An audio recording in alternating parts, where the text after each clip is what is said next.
Promote करना है और पाकिस्तान पीपल पार्टी के मंशूर विजन मिशन तुहाडे अगे उजागर करना है।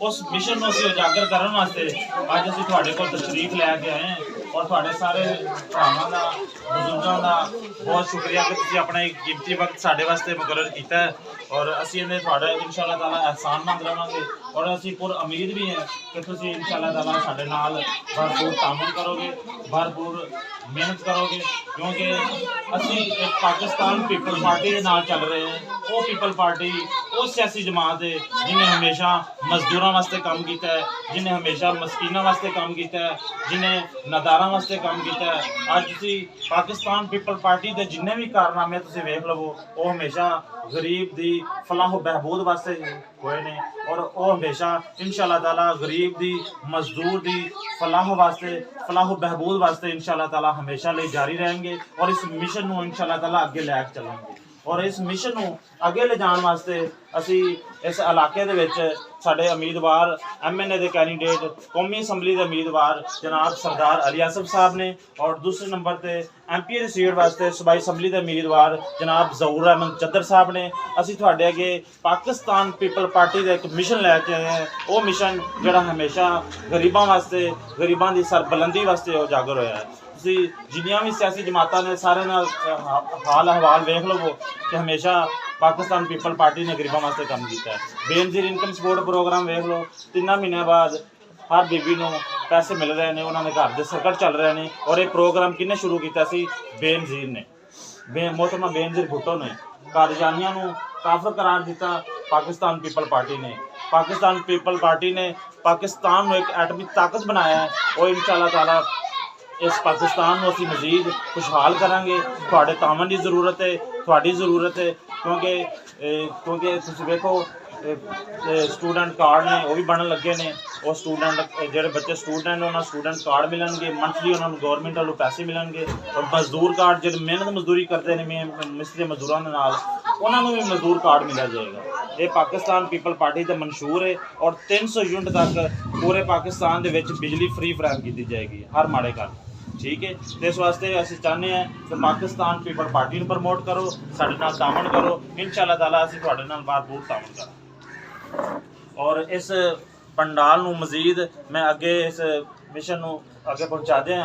मैं एक शेर बयान करांगा कि मंजिल से आगे बढ़कर मंजिल तलाश कर, मिल जाए तुझको दरिया तो समंदर तलाश कर। अब मैं दावत देता हूँ जनाब सरदार अली आसफ साहब को, MNA के कैंडीडेट मेहमान खुसूसी, उनसे दावत देता हूँ कि वो अपने ख्यालात का इजहार करें और अपने मिशन के हवाले से, अपने मंशूर के हवाले से बुजुर्गों को, दोस्तों को, भाइयों को अपना पैगाम पहुँचाएँ।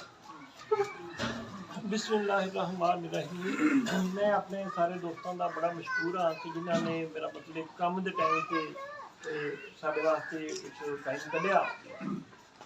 यह टाइम जो होंगे वे ये होंगे वे कमा कारा का टाइम।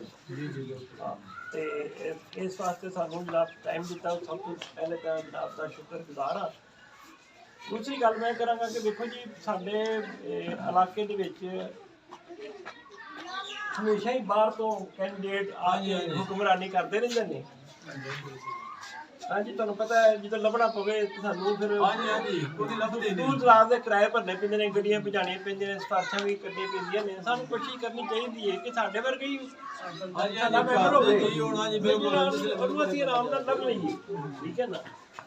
अगली गल ये है कि देखो जी पीपल पार्टी एक ऐसी पार्टी है जिन्हें मुल्क का नुकसान नहीं किया, हमेशा ही फायदे वाले काम किए हैं।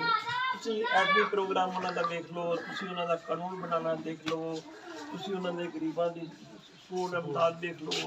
तुसीं पिछले दूर ना ज़्यादा जाओ जिन्हें बीबी साहबा की हुकूमत आई है तो उस वक्त मेरा ट्रैक्टर नहीं थी, वो 3.5 लाख रुपए का ट्रैक्टर बेच रही थी तो उन्होंने कहा जी इन्होंने सबसिडी दे दो, तो उन्होंने कहते असं सबसिडी नहीं देनी हैगी।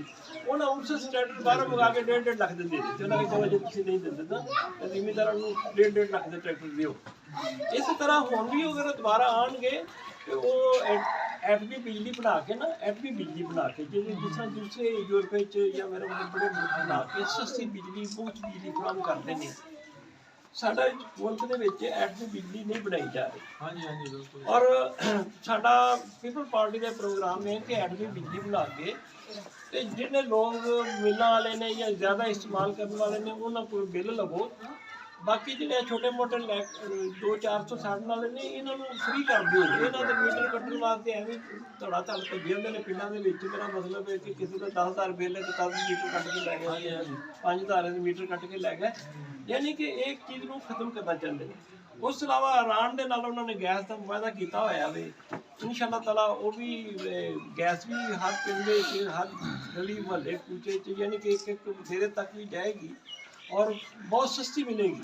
ਬਿਜਲੀ ਤਾਂ ਫ੍ਰੀ ਮਿਲੇਗੀ, ਜਿਹੜਾ 300 ਯੂਨਿਟ ਤੋਂ ਉੱਪਰ ਛੱਡੇਗਾ ਉਹਨੂੰ ਮਿਲੇਗੀ, ਉਹਨੂੰ ਬਿੱਲ ਦੇਣਾ ਪਵੇਗਾ ਔਰ ਉਹ ਵੀ ਬਹੁਤ ਥੋੜਾ, ਕਿਉਂਕਿ ਅਸੀਂ ਐਟਮੀ ਬਿਜਲੀ ਬਣਾਵਾਂਗੇ ਨਾ, ਐਟਮੀ ਪਾਵਰ ਨਾਲ ਬਣਾਈ ਹੈ ਤੇ ਉਹ ਕੋਈ 10-20 ਪੈਸੇ ਯੂਨਿਟ ਪੈਂਦਾ ਹੈ।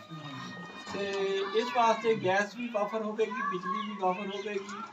ਤੇ ਹਮੇਸ਼ਾ ਜਿਸ ਤਰ੍ਹਾਂ ਪਹਿਲੇ ਪੀਪਲ ਪਾਰਟੀ ਇੱਥੇ ਪ੍ਰੋਗਰਾਮ ਕਰਦੀ ਰਹੀ ਹੈ, ਜਿਸ ਤਰ੍ਹਾਂ ਪ੍ਰੋਫੈਸਰ ਸਾਹਿਬ ਨੇ ਕੀਤੇ ਜਾਂ ਬੇਨਜ਼ੀਰ ਸਾਹਿਬਾਂ ਨੇ ਕੀਤੇ, ਉਸ ਲੈਵਲ ਤੇ ਇਨਸ਼ਾ ਅੱਲਾਹ ਤਾਲਾ ਬਲਾਵਲ ਸਾਹਿਬ ਵੀ ਜਿਹੜੇ ਨੇ ਉਹ ਕੰਮ ਕਰਨਗੇ। ਤੇ ਮੈਂ ਤੁਸੀਂ ਸਾਰੇ ਮੇਰੇ ਪੜ੍ਹੇ ਲਿਖੇ ਦੋਸਤੋ, ਤੁਸੀਂ ਇਸ ਗੱਲ ਨੂੰ ਸਮਝਦੇ ਹੋ ਕਿ ਜੇ ਤਾਂ 15 ਸਾਲਾਂ ਦੇ ਵਿੱਚ ਇੱਕ ਮਾਸ ਆਇਆ ਸੜਕਾਂ ਦੇ ਲੋਕ ਸ਼ੁਕ ਪੈਣ ਤੋਂ ਇਲਾਵਾ ਕੋਈ ਹੋਰ ਕੰਮ ਹੋਇਆ ਵੇ ਤੇ ਉਹ ਵੀ ਮੇਰੇ ਭਰਾਵਾਂ ਦੇ ਸਾਹਮਣੇ।